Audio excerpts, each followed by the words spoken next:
Hindi lang sila para makapagrebelde lang, but rather they were trying to really stand for an important point, and which they did.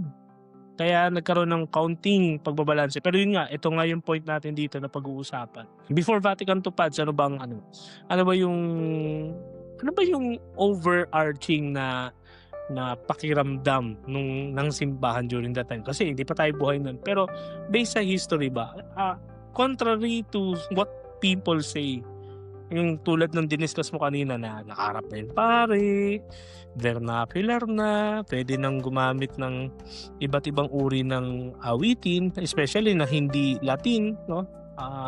Ito ba ay dahil lang sa Vatican II o meron ng mga movement before para dito? Kasi parang yun nga, yung sabi ng mga ibang commentators na parang kung hindi dahil sa Vatican II, parang hindi magiging bukas ang simbahan. Like, ano ba yung ibig sabihin nun? Yeah, yung pag-iisip na para bagang yung Vatican II ay that moment, no, na nagkaroon ng bagong simbahan. I think that is a very flawed Sabi argument. pa nila, rebirth daw.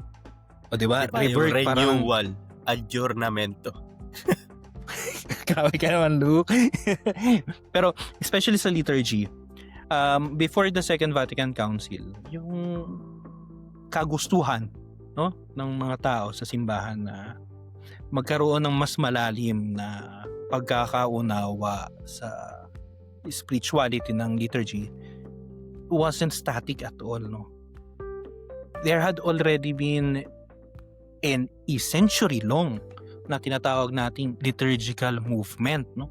This liturgical movement is a movement within the church that wants to vindicate this, to reactualize, no, at isabuhay talaga, i-rekindle yung fire ng liturgical spirituality, pabalalimin ang pag-unawa ng mga tao sa kung ano bang nangyayari sa liturhiya, no.